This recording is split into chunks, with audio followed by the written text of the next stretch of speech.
자, 이제 209페이지 지상권 부분입니다. 아, 진도 팍팍 잘 나간다. 네. 진도가 나가면 나갈수록 여러분들의 부담은 점점 커지죠? 네, 점점 커져요. 네. 늘 말씀드렸지만, 제가 이제 겁을 처음부터 너무 많이 들여갖고 그런데, 편하게 생각하세요. 예. 쇳불도 단기에 빼면 좋긴 좋지만, 민법은 쇳불이 아니에요. 단기에 못 뽑습니다. 천천히. 마음의 여유를 갖고 좀 하셔야 돼요. 단기간에 막 하시려다 보면 괜히 쫓기고 되지도 않아요. 되지 않으니까 편하게 생각하시고 언젠간 되겠지 뭐 이런 마인드 있잖아요. 그렇죠? 설마 한 8개월 됐는데도 안 될까? 한 내년 6월 정도 생각하고 그 정도 하면 되겠지 뭐 이런 거 있잖아요. 그렇죠? 편안한 마인드로 그렇게 하셔야 됩니다. 자, 용익물권 중에 첫 번째 지상권이 나왔습니다. 자, 용익물권이라는 건 타인 소유물을 사용, 수익하는 건데요. 이때 용익물권의 객체는 부동산에 한합니다. 타인 동산에 대한 용익물권은 존재하지 않습니다. 대한민국에. 그러면 자전거 빌려 쓰는 건 뭐냐? 이건 임대차입니다. 물권이 아니에요. 나중에 임대차 가서 할 거예요. 그러니까 우리나라에서 타인 물건을 사용, 수익할 수 있는 물권은 부동산 물권에 한합니다. 동산에 관한 용익물권은 존재하지 않아요. 그 중에서 지상권과 지역권은 땅지자가 들어가 있죠. 토지만을 객체로 합니다. 반면에 전세권은 토지 또는 건물을 객체로 합니다. 어쨌든 우리나라의 용익물권은 뭐를 객체로 한다? 부동산. 그 중에서 먼저 지상권. 항상 먼저 등장하는 게 뜻이고요. 그 다음 이제 지상권부터는 이제 특징을 어떤 특징이 있을까 뭐 이런 것들이 나오게 될 것이고요. 그 다음에 나오는 게 이런 지상권을 어떻게 취득하느냐의 문제예요. 취득. 어떻게 손에 넣을까. 그 다음에 남의 물건을 사용 수익하죠. 천년만년 사용 수익할 수는 없죠. 언제부터 언제까지 쓸 수 있느냐의 문제가 당연히 생기겠죠. 천년만년 쓸 수 있다면 소유권하고 다를 바가 없잖아요. 그렇죠? 그러다 보니까 존속기간의 문제가 생깁니다. 존속기간이라는 게. 그 다음에 이 존속기간이 끝나면요. 재계약하는 문제가 생길 수 있죠. 그걸 갱신이라고 합니다. 갱신. 이런 것들이 용익물권에서 문제가 돼요. 존속기간하고 갱신의 문제가. 그 다음에 이제 지상권의 효력이라는 게 나올 것이고요. 지상권의 소멸이 나오겠죠. 결국 지상권부터는 내용들이 그런 권리를, 이러이러한 권리를 어떻게 손에 넣고 언제까지 어떠한 내용으로 남의 땅을 사용 수익하고 어떠한 이유에 의해서 소멸하는가, 즉 변동의 흐름대로 나와 있습니다. 그 다음에 문제가 되는 게 특수라는 말이 들어가는 거 있어요. 특수지상권. 이런 것들이 용익물권의 기본적인 목차예요. 지역권도 그렇고 전세권도 그렇고 대부분 이런 목차로 구성이 되어 있습니다. 그러니까 지상권, 지역권, 전세권이라는 권리가 있을 때 먼저 머릿속 이게 도대체 무엇일까? 어떤 권리일까? 어떤 특징을 갖고 있을까? 이건 어떻게 해야 손에 넣을까? 언제까지 쓸 수 있을까? 재계약은 가능할까? 그 지상권을 가지고 내가 뭐 할 수 있을까? 지상권을 언제 소멸하는가? 뭐 이런 것들이 쭉 논리적으로 이렇게 흐름에 따라서 목차가 구성이 되어 있고 내용도 그렇게 구성이 되어 있습니다. 일단 이렇게 목차, 이런 내용들로 들어있구나 생각하시고요. 특수지상권에는 보통 세 가지가 나옵니다. 구분지상권이라는 게 있고요. 분묘기지권이라는 게 있고요. 관습법 또는 관습상의 법정지상권이라는 게 있습니다.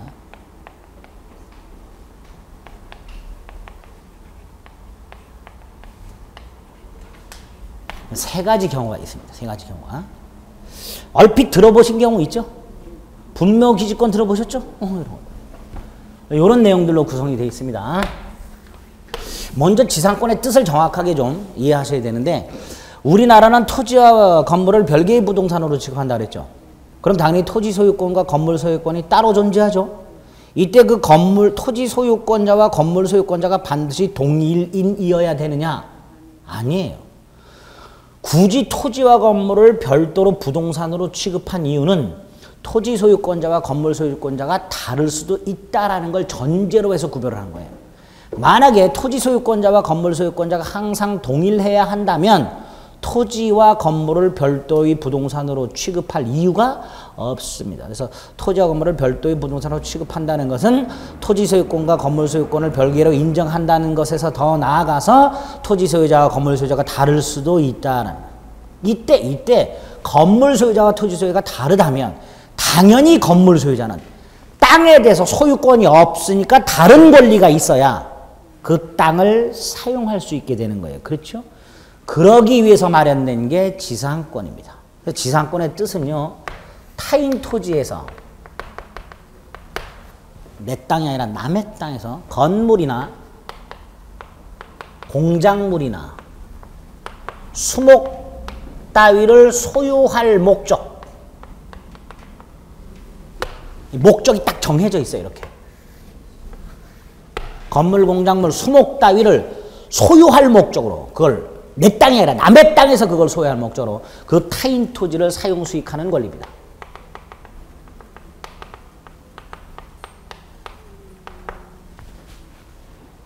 타인 토지 위에서 건물, 공작물, 수목 따위를 소유할 목적으로 그 타인 토지를 사용 수익하는 권리입니다.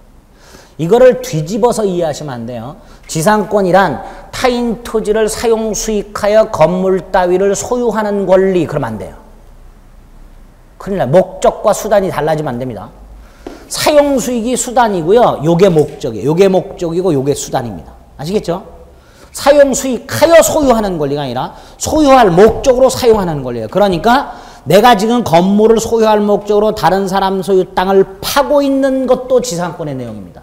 즉 현재 토지 위에 지상물이 없더라도 지상권은 유효하게 성립할 수 있게 됩니다. 또 타인 소유 토지 위에 있는 건물이 설령 멸실되어 내가 건물 소유권을 상실했다 하더라도 지상권은 소멸하지 않게 됩니다. 개념을 이렇게 잡아야 소유할 목적으로 사용, 수익하는 권리를 지상권이라고 한다. 정확하게 개념을 잡아두셔야 돼요. 아시겠죠? 자, 이런 지상권은 특징은 별거 없어요. 가장 큰 특징 하나만 기억하시면 돼요. 타인 토지에 대한 권리로서 지료지급은 지상권 성립과는 아무 관계가 없습니다. 남의 땅을 사용하니까 반드시 지료를 지급해야 될 것처럼 보이죠? 네, 그런데 지상권에는 지료를 지급하고 라는 말이 없어요. 지료를 지급할 수도 있고 안 할 수도 있습니다. 즉 무상지상권도 얼마든지 성립 가능하기 때문에 지상권의 특징 요렇게 기억하세요. 지료지급은 지상권의 요소가 아니다. 자주 등장하는 지문입니다. 지료지급은 지상권의 요소가 아니다. 나중에 임대차 같은 경우는요, 반드시 차임을 지급해야 되고요. 전세권 같은 경우는 반드시 전세금을 지급해야 돼요. 아예 법에서 못을 박아놨어요. 전세금을 지급하고 차임을 지급하고 이렇게. 근데 지상권에서는 지료를 지급하고 라는 표현이 없어요. 없기 때문에 지료를 당사자들이 약정을 통해서 지급할 수도 있고 안 할 수도 있고 이렇게 됩니다. 지료 지급은 지상권의 요소가 아니다. 자, 이런 지상권은 어떻게 손에 넣을 수 있는가? 이거 아까 소유권에서 봤던 게 또 나와요. 권리 취득이죠. 즉 권리 변동이죠. 그 원인이 두 개. 법률 행위에 의한 것과 법률 규정에 의한 경우 이렇게 돼요. 이 법률 규정에 의한 것을 법정지상권이라고 불러요. 뭐라고 부른다고요? 법정지상권. 그 다음에 법률 행위에 의한 건 뭘까요? 계약에 의한 거죠. 누구와 누구 사이에 토지 소유자와 지상권을 취득하고자 하는 자 사이에 법률 행위가 있다. 뭐가 있다라는 거야? 계약. 무슨 계약이냐? 지상권 설정 계약.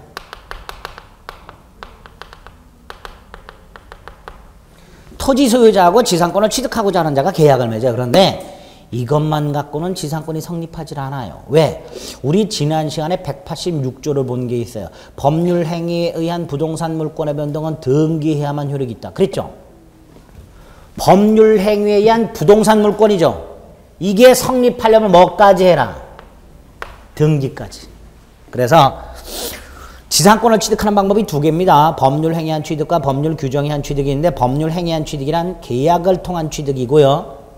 따라서 토지 소유자와 지상권을 취득하고자 하는 자 사이에 지상권 설정 계약을 맺고 엔드 186조를 적용받아서 뭐까지 해야? 지상권 등기까지 해야 지상권이 성립하고 지상권을 취득하게 됩니다. 반면에 법률 규정에 한 지상권 취득은 지상권 설정 등기 필요 있다 없다? 없다. 이건 187조로 적용받는 거예요. 법률 규정에 한 부동산 물권의 취득은 등기를 요하지 않는다라고 돼 있으니까 법률 규정을 통해서 토지에 관한 권리인 지상권을 취득할 때는 등기 필요 없다. 이때 이 법정 지상권이 총 4개가 있습니다. 4개. 4개 중에서 민법에 2개가 있어. 2개. 민법에 305조 하고요. 366조가 있어요. 요거 하나는 전세권에 있는 거고요. 하나는 저당권에 있는 겁니다. 그때 가서 할 겁니다. 어쨌든 지상권은 꼭 토지 소유자하고 계약을 통해서만 맺는 게 아니라 법률 규정을 통해 생기는 경우도 있을 수 있더라. 법률 규정을 통해서. 토지와 건물의 소유자가 같았다가 달라지는 경우가 있을 수 있죠.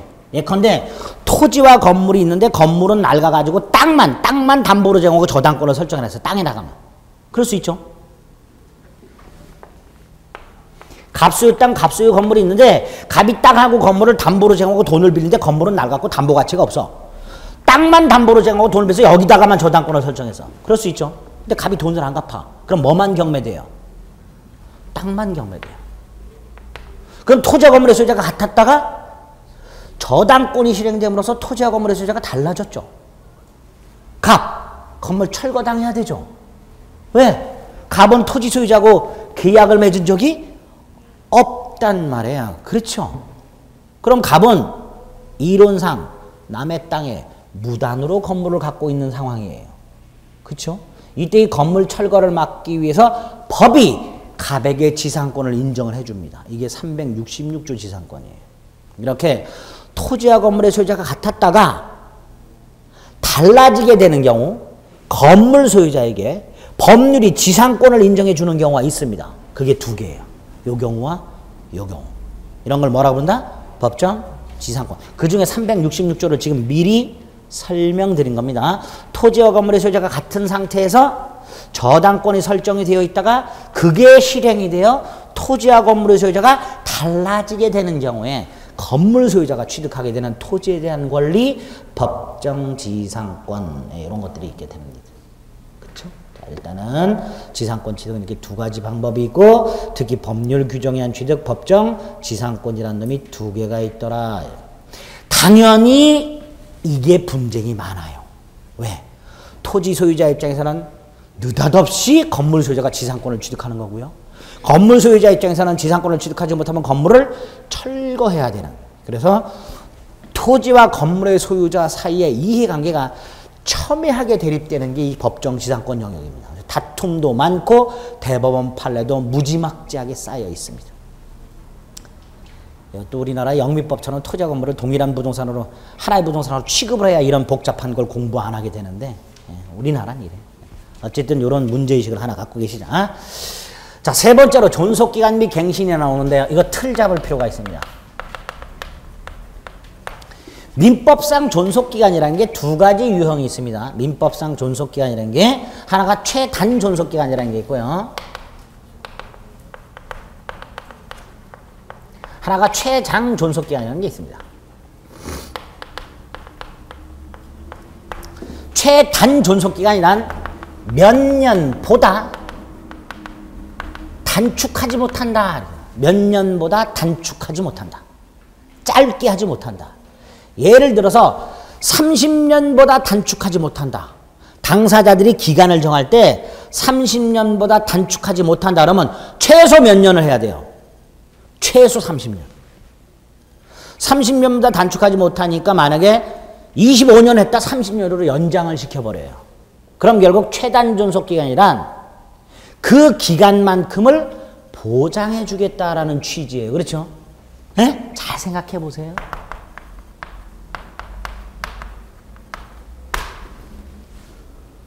(10년보다) 단축하지 못한다. 20년보다 단축하지 못한다. 30년보다 단축하지 못한다. 즉 10년, 20년, 30년보다 짧게 기간을 정하지 마라. 그럼 결국 10년, 20년, 30년은 최소한 보장을 해 주겠다라는 취지의 존속기간이 최단 존속기간입니다. 됐죠? 반면에 최장은요, 몇 년보다 연장하지 못한다. 10년보다 길게 하지 못한다. 당사자들이 기간을 정할 때 10년보다 길게 하지 못한다. 그럼 만약에 15년으로 정했다? 10년으로 단축. 그럼 이건 기간을 보장하는 거예요? 기간을 제한하는 거예요? 기간을 제한하는 거죠. 이런 두 가지 유형의 존속기간이 있습니다. 그리고 이 존속기간이 지상권, 전세권, 임대차, 주택임대차, 상가건물임대차 5군데에 등장합니다. 존속기간이 어디에 등장한다고요? 못 들었어. 지상권, 전세권, 임대차, 주택임대차, 상가건물임대차. 여기에 각각 최단 존속기간이 정해져 있는지, 최장 존속기간이 정해져 있는지, 정해져 있다면 몇 년으로 되어 있는지, 이런 것들을 앞으로 주목해서 봐주셔야 됩니다. 먼저 지상권에는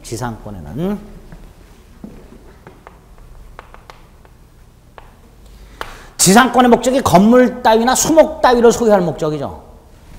이걸 정해놨을까요? 이걸 정해놨을까요? 기간을 보장해 줄까요? 제한을 해야 될까요? 지상권. 잘 생각해 보세요. 내가 남의 땅에다 나무를 심고 싶어. 나무를 소유하고 싶어. 나무가 자라는 최소한의 기간은 보장을 해 줘야 되겠죠. 따라서 지상권에는 뭐가 규정되어 있다? 최단 존속기간.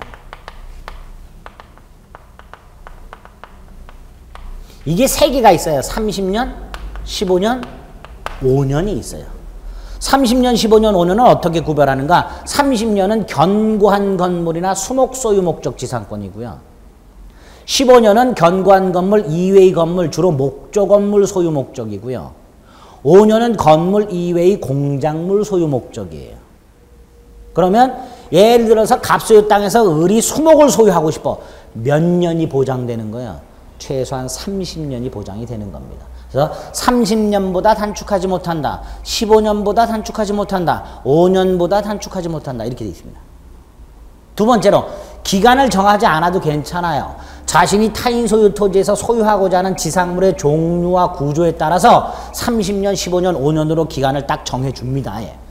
갑소유 땅에 내가 수목을 소유할 목적으로 지상권을 설정했는데 기간을 안 정했어. 그럼 기간 몇 년? 30년 이렇게 됩니다. 심지어는요, 지상권 계약만 맺고 기간도 안 정하고 그 땅에서 뭘 소유할지조차 정하지 않았어. 건물인지 수목인지 목조 건물인지 공작물인지. 그러면 15년으로 정해져요, 그냥. 심지어는. 자, 어쨌든 지상권은 존속기한이 뭐다? 최단 존속기한이고 지상물의 종류와 구조에 따라서 30년, 15년, 5년이라는 최단 존속기간이 정해져 있다. 여기까지를 기억을 하시면 돼요. 됐죠? 두 번째 문제가 되는 게 기간이 끝났을 때 나오는 갱신의 문제라 그랬죠? 갱신은 재계약의 문제인데요. 이 갱신도 3가지 형태가 있습니다. 하나가 약정갱신이라는 게 있어요. 약정갱신은 갱신계약이에요. 즉 재계약이에요. 그냥. 당사자들이 합의로 갱신하는 거죠. 그렇죠? 쥐들끼리 합의로 갱신하겠대. 합의로. 이거 법으로 막을 이유가 없어요. 그러니까 어떠한 권리든지 약정갱신은 다 인정이 됩니다. 두 번째가 법정갱신이에요. 법정갱신은 법에서 요구하는 일정한 요건만 갖추면 갱신한 것으로 간주하는 제도를 법정갱신이라고 합니다.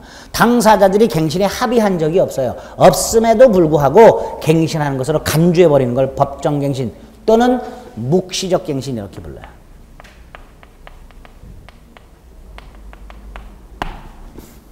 세 번째로 갱신의 간접적 강제라는 게 있어요.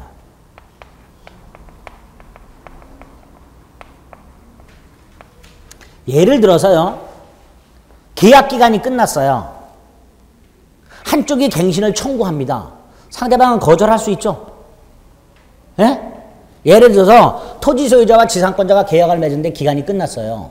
지상권자가 갱신해달라고 청구해요. 토지 소유자 30년간 자기 땅을 못 썼어. 그래서 나 싫다 그랬어. 원래 이렇게 어느 한쪽이 갱신을 청구했을 때 상대방이 거절하면 그걸로 끝이죠. 그래 안 그래요? 저하고 둘이 계약을 맺으셨는데 제가 갱신을 요구했더니 싫어. 나 이종환이 2달 본 것도 지겨워 죽겠어. 맨날 잔소리만 하고 맨날 어렵다고 협박만 해대고 아니 나 지겨워. 나 안 할래. 상대방의 싫으면 그만이죠. 그렇죠? 그런데 민법에서는 상대방이 거절할 수 있는데 거절하게 되면 일정한 불이익을 주는 경우가 생겨요.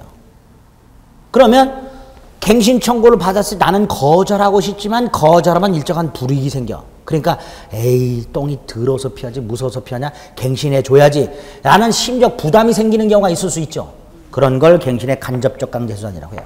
그래서 갱신의 간접적 강제수단은 한쪽이 갱신을 청구했을 때 그걸 거절하게 되면 거절한 사람에게 일정한 불이익이나 책임이나 부담을 지웁니다.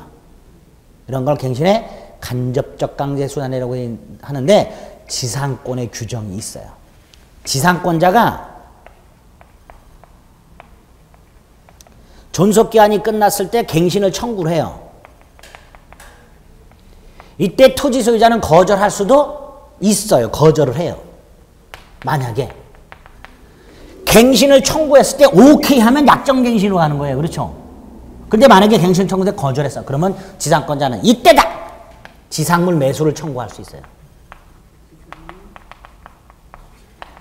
지상물 매수 청구가 뭐예요? 건물 사라. 나무 사라. 이렇게. 그러면 이건 거절을 못해요. 무조건 사야 돼요.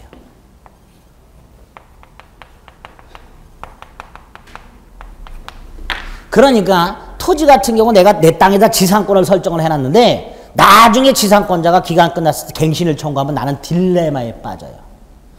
다시 약정을 해주자니 또 30년. 건물 같은 거 그렇죠? 거절하자니 건물 사야 돼.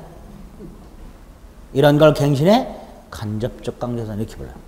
지상권은요. 토지 소유자에게 대단히 불리하게 규정이 되어 있습니다.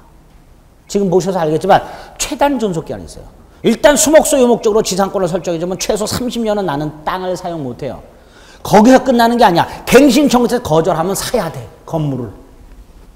대단히 불리하게 되어 있죠. 따라서 현실적으로 활용되는 경우가 거의 없습니다. 만들어 놓긴 만들어 놨는데 계약을 통해서 지상권이 생기는 경우는 거의 없고 대부분 뭐예요? 법정지상권. 그래서 지상권에서는 법정지상권 문제가 주류를 이룹니다. 그렇게 여러분들이 토지 소유자라면 지상권 함부로 설정해 줄까요? 저 같아도 안 해줘요. 그래서 지상권 설정이 필요한 경우에는 대부분 임대차로 갑니다. 토지 임대차로. 지상권을 활용하지 않고 뭘로 간다고요? 토지 임대차라는 대체 수단이 있어요. 근데 이 토지 임대차는 반대로 토지 소유자가 굉장히 막강해요. 임차인이 굉장히 불리해. 근데 누가 갑이에요? 토지 소유자가 갑이죠. 그래서 지상권은 잘 안 하고 토지 임대차로 가다 보고. 근데 토지 임대차 같은 경우 또는 건물 임대차 같은 경우 임대인이 굉장히 힘이 강력하다 보니까 건물 임대차 같은 경우는 특별법으로 주택 임대차나 상가 건물 임대차 보호법을 만들어서 임차인을 보호하는 장치를. 근데 토지 임차인을 보호하는 장치는 여전히 없어요. 어쨌든 이런 형태로 규정이 되어 있더라. 앞으로 역시 지상권, 전세권, 임대차, 주택 임대차, 상가 건물 임대차는 존속기간과 갱신의 문제가 항상 나오게 되고 어떤 형태의 존속기간을 규정하고 있으며 갱신은 어디까지 인정하고 있는가를 확인하셔야 됩니다. 지상권의 경우에는 요게 없어요. 요거만 있고. 약정갱신은 당연히 가능하겠죠. 토지 소유자와 지상권자가 합의로 갱신하는 건 막을 이유가 없으니까. 근데 지상권에는 법정갱신이 없어요. 법정갱신은 하다 보니까 갱신되는 거예요. 그렇죠? 근데 아까도 말씀드렸지 토지 소유자가 굉장히 불리한데 건물 소유 목적으로 지상권을 설정했는데 하다 보니까 법정갱신 또 30년이에요. 두 번만 하면 90년이야. 죽을 때까지 나는 땅을 밟아보지도 못하고 죽는 경우가 생겨요. 그래서 지상권에는 법정갱신 규정이 없습니다. 약정갱신과 갱신의 간접적 강제 수단까지만 마련이 되어 있습니다. 어쨌든 존속기간과 갱신이 이런 게 있다라고 생각하시고 개개의 권리에 어떤 게 규정이 되어 있는가를 앞으로 주목하셔야 됩니다. 아시겠죠? 자, 의, 특징, 취득, 존속기간 및 갱신까지를 보셨습니다. 210페이지에 보면 효력이 있어요. 그렇죠? 남의 땅을 사용하는 물권, 처분권, 상린권, 부동산 물권이니까 4번에 나와 있네요. 갱신 청구권과 매수 청구권. 지상권자는 지상권이 기간 만료 소멸한 경우 갱신을 청구할 수 있고 보통은 여기서 끝나요. 거절하면 그걸로 끝이야. 근데 민법에서는 갱신을 청구했는데 거절하면 지상물 매수를 청구할 수 있다고 해서 토지 소유자로 하여금 갱신에 관한 심리적 부담을 지우고 있습니다. 지료증감 청구권이 있고 뭐 지상권자의 의무 같은 것들인데 이런 것들은 이제 나중에 찬찬히 보시면 됩니다. 효력은 나중에 봐요. 효력까지 지금 하면 머리 아파요. 이런 내용들이 일단 있다. 소멸도 그렇고 이제 특수지상권의 개념목까지 잡을 겁니다. 특수지상권. 자, 이런 것들이 지상권이고요. 특수지상권은 뭐냐? 뭐 특수하겠죠 말 그대로. 뭐가 특수할까? 첫째 구분지상권. 요놈은요 지표를 사용하지 않아. 지표를 사용하지 않고 지상, 지하, 특정 공간만을 사용해요. 예를 들어서 땅이 공교롭게도 갑소유 땅이 있고 을소유 땅이 있고 갑소유 땅이 있어요. 근데 갑이 이렇게 건물을 소유하고 있어요. 을소유 땅엔 아무것도 없어. 갑이 이렇게 건물을 연결하고 싶어, 통로를. 실제 이런 건물들 최근에 많죠. 그러면 이 갑은 을소유 땅 지표는 사용할 필요가 없고 지상의 특정 공간만 사용하면 되죠. 또 을이 지하를 파가지고 연결을 해. 여기를 이렇게. 그래서 여기다가 지하 상가를 운영하고 싶어.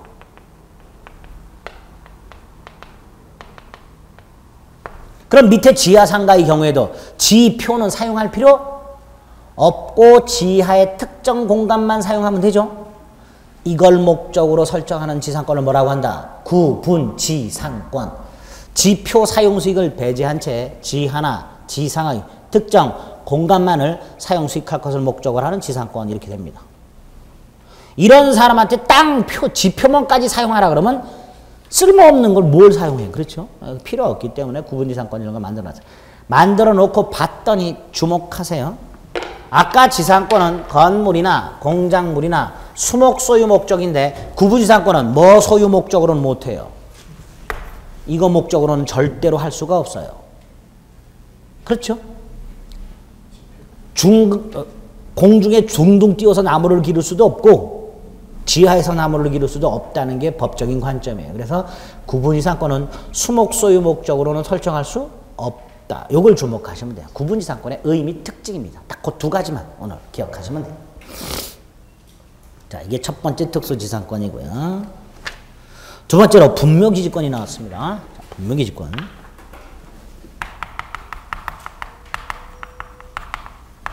의하고요. 취득 정도만 오늘 이해하세요. 의하고. 분묘기지권의 뜻이 뭐고 분묘기지권을 어떻게 손에 넣을 수 있을까? 이것만 좀 기억을 해줘요. 이해하시면 돼요. 우리 현실적으로도 많이 등장하는 권리입니다. 분묘기지권이란 첫째 분묘기지가 뭘까요? 미사일 기지는 뭐죠? 미사일을 발사하는 곳이죠. 그럼 분묘기지는 분묘를 발사하는 곳 아니에요. 분묘가 설치되어 있는 땅, 그게 분묘기지예요. 그럼 분묘기지권은 내 땅이 아니라 남의 땅에서 타인 소유 토지에서 분묘를 설치해요. 분묘를 설치만 해놓고 그냥 방치할까요? 아니에요. 분묘를 설치하고 그 분묘에 대해서 제사, 수호, 봉사 이게 목적이에요. 분묘 설치, 제사, 수호, 봉사 목적으로 분묘가 설치되어 있는 그 땅을 뭐라 그러죠? 분묘, 기, 지 및 주, 위, 의, 공, 지 분묘 기지만 사용 수익한다 그러면 큰일 나요. 분묘를 설치해놓고 분묘 기지만 사용하게 되면 벌초 한번 하라 그러면 헬기를 동원해야 돼요. 이렇게. 그래서 레페를 타고 내려서 벌초라고 다시 헬기 타고 가야 돼요. 주위에 공지까지 쓸 수 있어야 돼. 그래서 분묘기지권이란 타인 토지에 분묘를 설치하여 그 분묘에서 제사소 봉사할 목적으로 분묘가 설치되어 있는 분묘기지 및 주위의 공지를 사용할 수 있는 권리를 분묘기지권이라고 합니다. 그런데 법에 없어요, 이게. 법에 없다 보니까 관습법상 인정되는 지상권 유사의 물권 이렇게 말을 해요, 판례가. 말은 그렇게 하는데 특수지상권이에요. 왜? 남의 땅 사용하는 거잖아요. 그렇죠? 다만 목적이 다를 뿐이에요. 법에서 요구하는 지상권은 건물, 공작물, 수요 목적이고 이건 뭐예요? 분묘 설치, 제사소 봉사 목적. 이걸 어떻게 손에 넣을까요? 가장 정상적인 게 뭐예요? 토지 소유자의 승낙을 받아 분묘를 설치.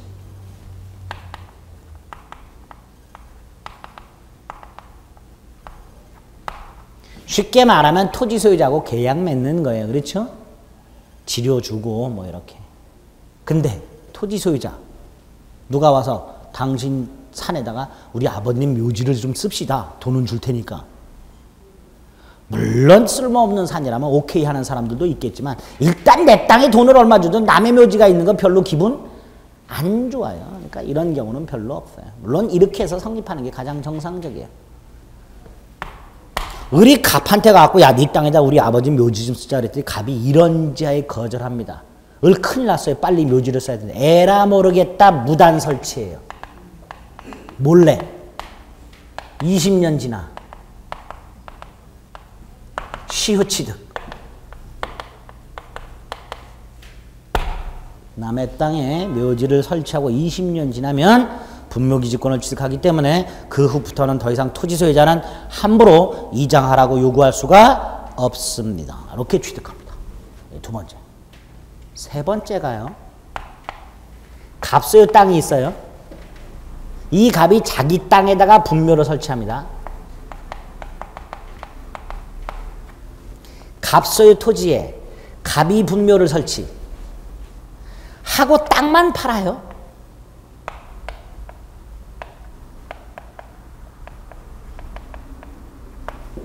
그러면 토지와 분묘의 소유자가 같았다가 토지만을 양도함으로써 토지 소유자와 분묘 소유자가 달라졌죠?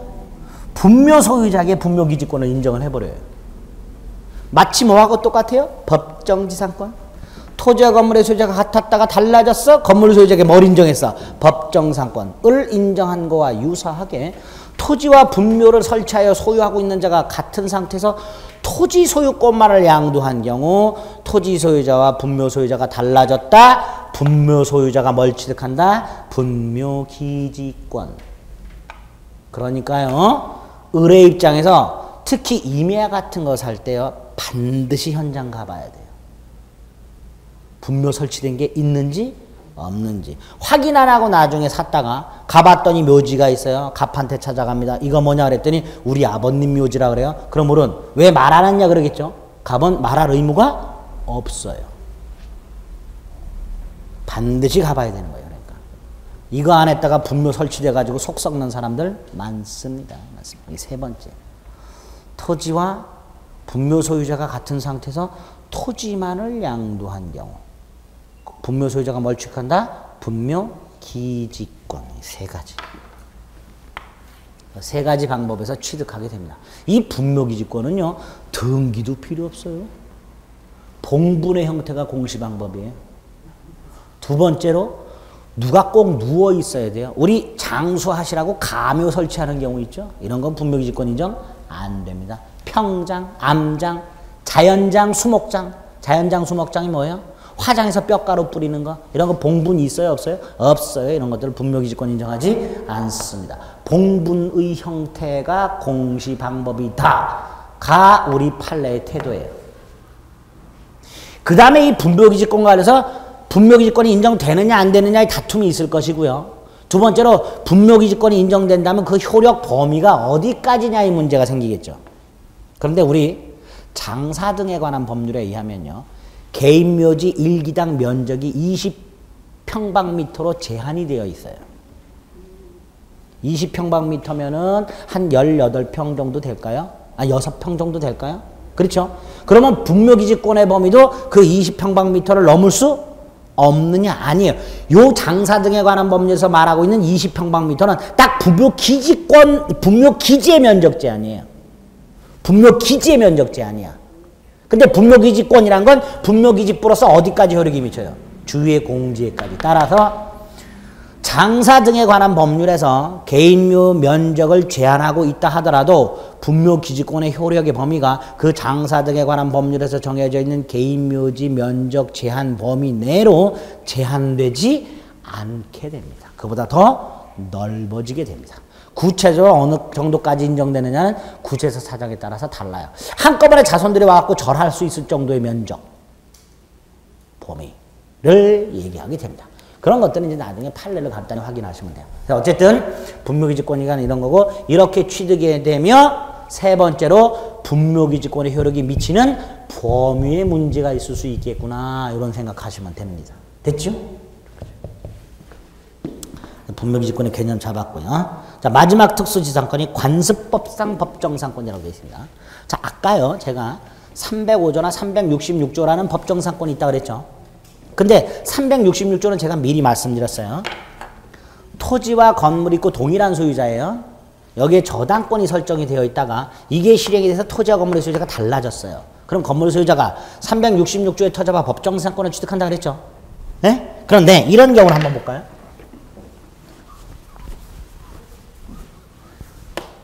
갑소유 땅과 갑소유 건물이 있어요. 저당권 같은 건 없어요, 지금. 없는 상태에서 갑이 돈을 안 갚았어요, 채권자한테. 그랬더니 채권자가 경매를 넣었어요.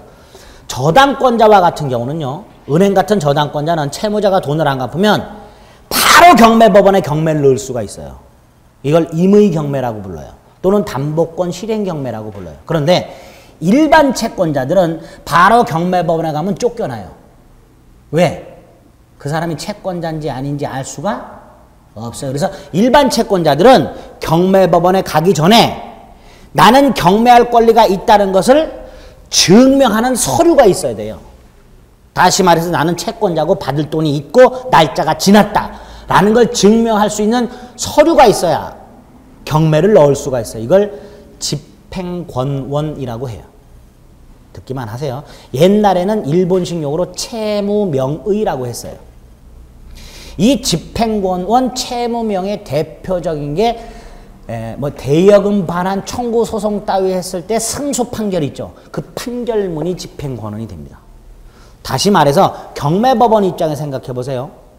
저당권자 와서 경매를 넣어요. 근데 저당권자는 등기부에 저당권자라고 딱 돼 있어요. 그러니까 이 사람이 저당권자이고 채권자라는 게 분명하죠. 그러니까 바로 경매를 넣어줘요. 그런데 일반 채권자가 나 받을 돈 있으니까 경매 넣어줘. 그러면 경매법원은 얘가 진짜 채권자인지 아닌지 받을 돈이 있는지 없는지 알 수가 없어서 경매를 안 받아주고 먼저 네가 진정한 채권자라는 걸 증명하는 서류를 가져와라 말이에요. 이걸 집행권원이라고 하는 거예요.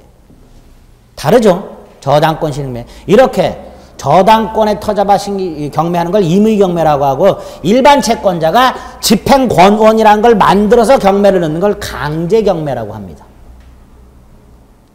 경매는 무조건 다 강제경매라고 생각하시면 안 돼요. 그래서 경매는 강제경매와 임의경매 두 개가 있는데 저당권자는 임의경매를 넣게 되지만 일반 채권자는 강제경매를 넣게 돼요. 자, 일반 채권자를 생각을 해볼게요.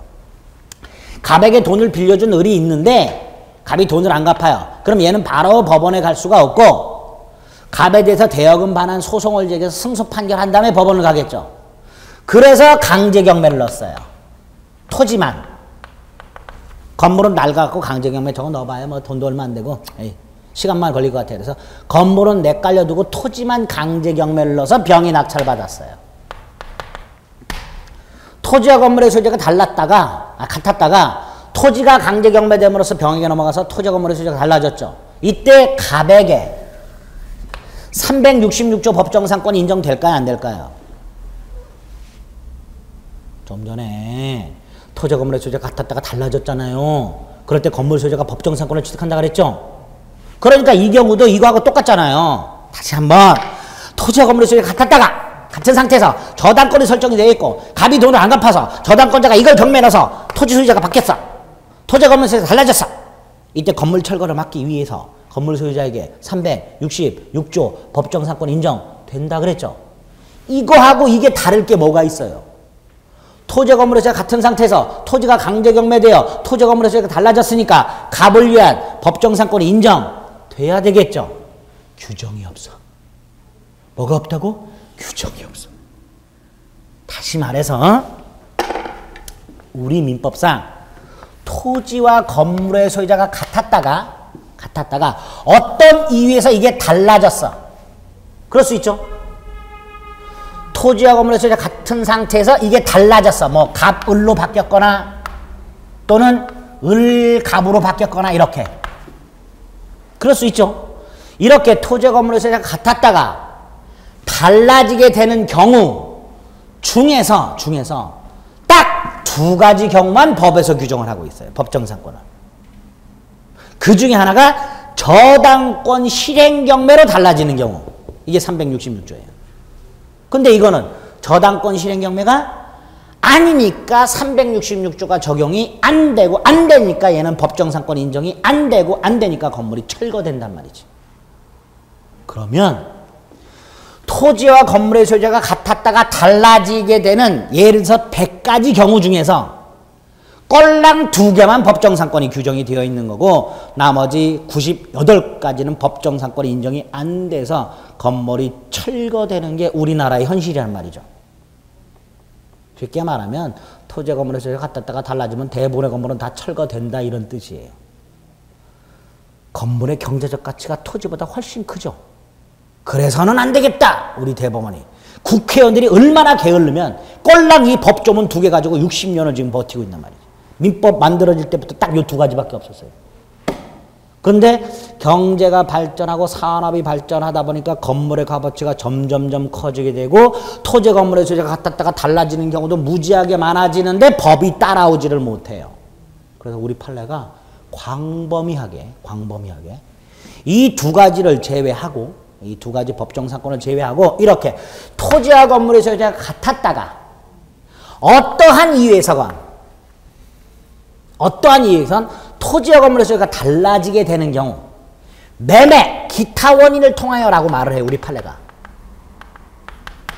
매매 기타 원인이란 건 뭐예요? 어떠한 이유에서건 이런 뜻이에요. 기타 원인이라고 했고 그냥 어떤 원인이든지 가리지 않고 토지와 건물의 소유자가 같았다가 매매 기타 원인을 통해서 토지와 건물의 소유자가 달라지게 되면 건물 소유자에게 법정상권을 인정한다. 이게 판례에 의한 관습상 법정상권이에요. 그러면 여기서 또 문제가 생겨요. 어떤 문제? 토지와 건물의 소유자가 같았다가 달라지게 되는 경우 굉장히 많겠죠. 그 중에 꼴랑 2개만을 법정상권을 인정하다 보니까 법정상권을 인정해주는 범위가 굉장히 협소하단 말이에요. 그 단점을 극복하기 위해서 우리 판례가 이렇게 관습상 법정상권을 인정해요. 했더니 이제는 너무 넓어졌어요. 너무 넓어진 게 아니라 그냥 다 인정을 하게 돼버려요. 그러니까 토지 소유자들이 아우성치고 난리가 났어요. 그렇겠죠? 그러다 보니까 토지와 건물의 소유자가 같았다가 매매 기타 원인을 통해서 달라지게 되는 경우 관습상 법정상권을 인정하되 추가적으로 제한을 가해요. 이 2개만 인정해버리면 쉽게 말하면 토지와 건물의 소유자가 같았다가 달라지기만 하면 인정된다는 거예요. 법정상권이. 그러면 법정상권이 인정되는 범위가 너무 광범위해지니까 좀 제한을 하자. 그게 3번째 거예요. 이 제한을 어떻게 하는가? 토지 소유자와 건물 소유자 사이에 토지 소유자와 건물 소유자 사이에 달라졌죠. 둘 사이에 관습상 법정 지상권을 배제시키는 특약이 없을 것. 이렇게. 토지와 건물 소유자 사이에 관습상 법정권 성립을 배제시키자. 이런 특약이 없을 때만 인정된다라는 제한을 가하게 돼요. 그래서 이 3가지를 합치면 관습상 법정상권의 의의 및 요건이 됩니다. 의의 및 요건. 합치면 의, 쪼개면 요건이에요. 자, 합쳐봅니다. 토지와 건물의 소유자가 같았다가 매매 기타 원인을 통해서 토지와 건물의 소유자가 달라지게 되는 경우에 토지 소유자와 건물 소유자 사이에 관습상 법정상권 성립을 배제하는 특약이 없는 경우 건물 소유자에게 인정되는 관습상 지상권을 관습상 법정상권이라고 부르게 됩니다. 그 관습상 법정상권 성립 요건 쪼개면 돼요. 토지와 건물의 소유자가 같았다가 매매 기타 원인 속에서 달라지고 배제 특약이 없을 것 이렇게 돼요. 그럴 때 건물 소유자에게 법정상권 인정이 됩니다. 이때 그 성립 요건을 보면요. 토지와 건물이 동일인 소유였다가 매매 기타 소유로 소유자가 분리가 되고 3번에 보니까 건물 철거 특약이 없을 것이라고 되어 있죠. 건물 철거 특약이 대표적으로 요 특약이에요. 건물을 철거하겠다는 건 무슨 뜻이에요? 관습상 법정상권 인정하지 말자라는 특약이죠. 즉 관습상 법정상권 성립을 배제시키는 특약이란 말이에요. 그게 대표적인 건물 철거 특약이에요. 이런 경우도 있어요. 갑소유 땅 갑소유 건물인데 을이 건물만 필요해서 건물만 사요. 그럴 수 있죠. 건물만 을이 사요. 이때 갑이 그러겠죠. 땅 살 돈 없어. 그럼 갑은 뭐라 그래? 그럼 빌려. 땅은 내가 빌려줄게. 그래서 갑이 을에게 건물은 양도하고 and 둘 사이에 토지 임대차 계약을 맺어요. 그럴 수도 있죠. 이 토지 임대차 계약도 여기에 해당이 돼요. 이 토지 임대차 계약이 없다면 을은 뭐를 취득해요? 법정상권을 취득해요. 근데 모르고라도 알든 모르든 토지 소유자와 토지 임대차 계약을 맺는 순간 을은 법정상권을 취득할 수 없게 됩니다. 왜? 그 토지 임대차 계약 자체가 뭐예요? 나중에 을은 나 몰랐다 이런 거 소용없어요. 어쨌든 이 세 가지 요건을 갖추게 되면 관습상 법정지상권을 인정하게 됩니다.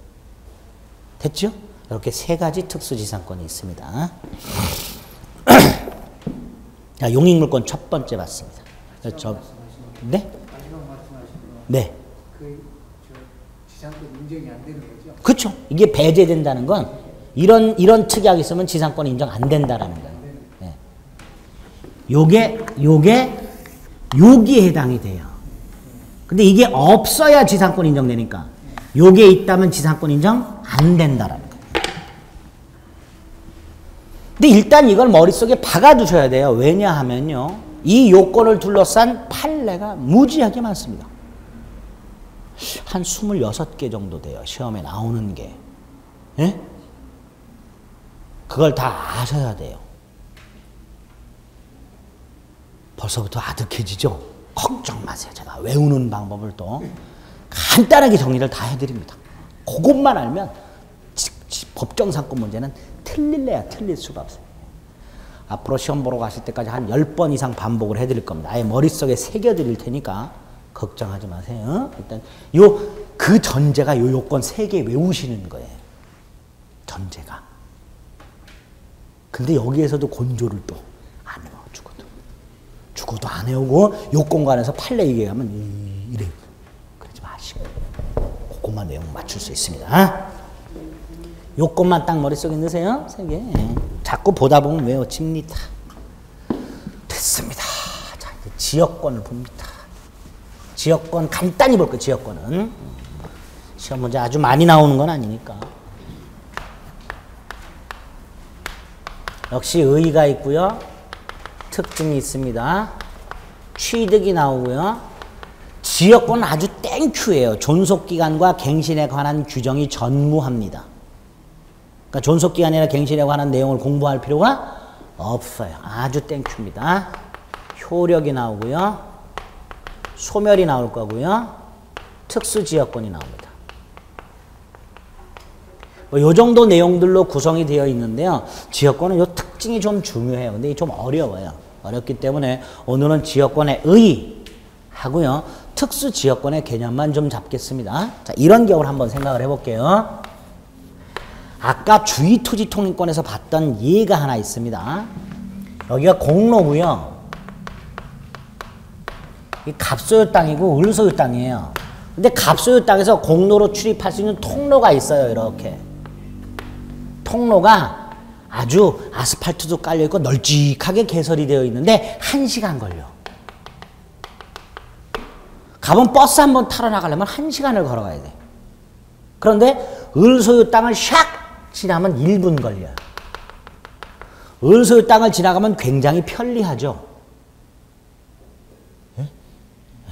근데 편리하다는 이유만으로 주의투지 통행권을 인정해주지 않는다 그랬어요.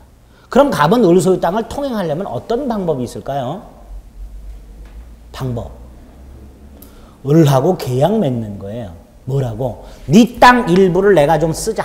이렇게 통로를 개설해요. 갑, 을이 계약을 맺고 통로를 개설해요. 그러면 을 소유 토지가 갑 소유 이 땅에 대해서 공로로 빠르게 출입할 수 있는 통행로라는 편리함을 제공하고 있죠. 그 편리함을 역이라고 불러요. 역, 서비스의 개념이에요. 서비스.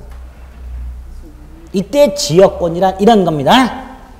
타인 토지로부터 일정한 편익을 제공받는 권리. 타인 토지로부터 일정한 편익을 제공받는 권리. 이게 지역권이에요. 단 이때 편익을 누가 제공받는지 보세요. 여기 보세요. 쓰지 마세요.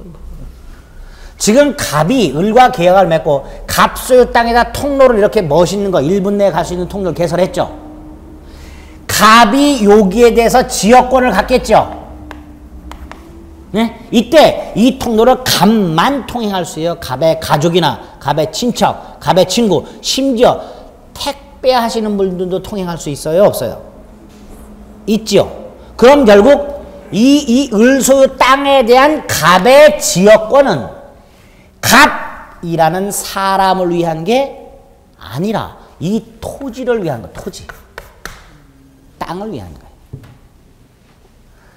갑이라는 사람이 을소유 땅으로부터 편리함을 제공받는 게 아니고 갑소유 땅을 통행하는 누구든지 편리함을 제공받으니까 결국 이 통로는 요 땅을 위한 통로, 땅. 소유자가 바뀌더라도 새로운 소유자에게 인정이 된단 말이에요. 그러니까 결국 이 통로는 사람이 주안점이 아니라 갑소유 토지에 공로로 1분 내에 갈 수 있는 편리함을 제공하고 있는, 결국은 지역권이란 토지가 토지로부터 편익을 제공받는 권리예요. 그래서 지역권이라고 부릅니다. 사람이 토지로부터 편익을 제공받으면 이걸 인역권이라고 불러요. 뭐라고 부른다고요? 인역권. 근데 우리 민법에 인역권은 없어요. 지역권만 있어. 이때 지역권은 토지가 토지로부터 편리함을 제공받는 권리예요. 자, 통로로 하면 조금 사람이 통행하다 보니까 그럴 수 있는데 이런 경우를 한번 생각해 볼까요? 갑소유 땅이 있고 을소유 땅이 있는데 갑이 이걸 밭으로 쓰고 있는데 물이 한 방울도 안 나와요. 근데 을소유 땅에는 빨대만 꽂으면 물이 콸콸 나와. 빨대만 꽂아도. 갑이 을과 계약을 맺어요. 네 땅에서 물 좀 퍼올리자. 을이 오케이 합니다. 그래서 갑이 여기다가 펌프를 설치하고 파이프를 연결해서 물을 끌어와. 이 끌어온 물을 갑의 머리에 부어요? 땅에 부어요? 땅에 부어요. 땅이 편리함을 제공받고 있죠. 어디로부터? 을소유 토지로부터. 이런 게 뭐다? 지역권. 토지가 토지로부터 편익을 제공받는 권리. 물론 지역권을 갖고 있는 사람은, 갖고 있는 지역권자는 사람이지만 그 편익을 제공받는 것은 토지가 편익을 제공받는 것. 그럼 결국 지역권에는 토지가 필연적으로 두 개가 존재하죠. 이럴 때 편익을 제공받는 토지를 요역지, 편익을 제공받는 토지를 무슨 지? 요역지. 편익을 제공하는 토지를 무슨 지? 승역지.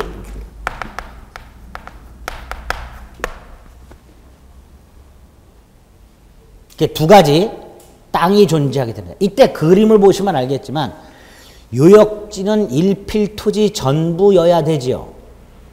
근데 승역지는 꼭 일필토지 전부일 필요가 없죠. 이런 것들이 지역권의 특징인 거예요. 요역지와 승역지가 존재한다. 요역지는 일필토지 전부여야 하지만 승역지는 꼭 일필토지 전부일 필요는 없다. 그림을 통해서 이해가 되시죠? 이런 걸 지역권이라고 해요. 그 다음에 지역권은 뭘 위한 권리예요? 요역지. 그렇죠? 그러니까 당연히 지역권과 요역지는 운명을 같이 해야 될 거예요. 갑이 요역지를 팔면 뭐도 넘어가야 돼? 지역권도 넘어가야 돼. 반대로 갑이 요역지는 그대로 소유하면서 지역권만 팔아먹을 수 있을까? 안 되지요. 그래요, 안 그래요? 네. 그래서 지역권은 요역지를 위한 권리다 보니까 특징에 지역권의 부종성, 수반성 이런 것들이 나와요. 좀 어려운 개념이에요. 특징에서 나중에 볼 거고 일단 지역권은 이렇게 토지가 토지로부터 편익을 제공받는 권리구나. 따라서 요역지, 승역지가 존재하는구나. 요역지는 일필토지 전부여야 하는구나. 승역지는 꼭 일필토지 전부일 필요가 없구나. 지역권은 요역지와 운명을 같이 하는구나. 이런 것들이 다 머릿속에 박혀 있으시면 돼요.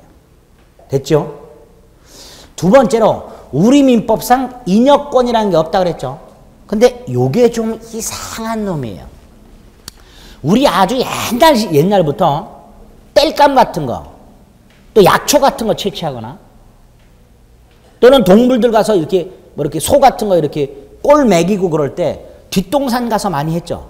그게 내 산이에요? 아니죠. 그냥 가가지고 묘지도 쓰고 나무도 해오고 약초도 채취하고 산나물도 캐고 소나 말이나 양 같은 거 데리고 가고 풀도 먹이고 그랬잖아요. 그렇죠? 그게 옛날부터 이렇게 관행적으로 쭉 관습적으로 많이 해왔죠. 그걸 우리 민법이 특수지역권이라고 이름을 붙이면서 이렇게 말해요. 어느 지역의 주민이 타인 토지로부터 수익을 하는 권리, 방목, 채취 이런 걸 뭐라고 부른다? 특수지역권이라고 불러요. 어느 지역의 주민이 타인 토지로부터 일정한 수익을 하는 권리를 뭐라고 한다? 특수지역권. 그런데 보세요. 이거는 타인 토지로부터 사람이 이익을 얻어요. 그렇죠? 그럼 이건 지역권이 아니에요. 이름만 특수지역권이지 뭐예요? 인역권이에요. 인역권. 특징이 뭘까요? 요역지가 없어요. 사람이 수익을 얻으니까 뭐가 없다고요? 요역지가 없어요. 저 지역권 양도하거나 상속할 수 있을까요? 아니에요. 어느 지역의 주민이 누리는 권리예요. 그 지역 주민이 돼야 되는 거야. 따라서 양도나 상속이 불가능합니다. 이런 것도 우리 민법에 규정을 해놨어요. 그걸 특수지역권이라고 이름을 붙입니다. 그래서 지역권의 개념과 의정도 간단히 확인하시고 특수지역권이라는 게 하나 있더라. 어느 지역의 주민이 타인 토지부터 일정한 수익을 하는 권리가 있구나. 이 특수지역권은 성질은 인역권이구나. 그래서 요역지가 없구나. 양도나 상속 따위가 불가능하구나. 이런 것들이 딱 개념으로 잡혀 있으시면 돼요. 그래서 원순환에서 지역권에서는 의하고 요역지, 승역지를 둘러싼 특징하고 특수지역권의 개념 정도만 딱 잡아주시면 됩니다. 나머지 특징 중에 무슨 부정성, 불가부성, 수반성 이런 것들이 좀 까다로워요. 이런 것들은 아주 한 4월이나 6월쯤 가야만 어느 정도 이해가 되시니까 그때 가서 조금 더 자세히 말씀을 드리겠습니다. 아시겠죠? 네, 오늘 물권 강론 점유권, 본권 중에서 소유권, 그 다음에 제한물권 중에서 용유물권, 용유물권 세 가지 중에서 지상권과 지역권까지 살펴보셨습니다. 아시겠죠? 여기서 4-5문제 또 나오는 거예요. 네, 다음 주에 용유물권 나머지 하나 하고 담보물권 2가지 볼 겁니다. 아시겠죠? 복습해 주셔야 다음 주에 하는 것도 이번 주에 한 거하고 구별이 가능해지십니다. 아시겠죠? 네, 여기까지 하겠습니다. 수고하셨습니다.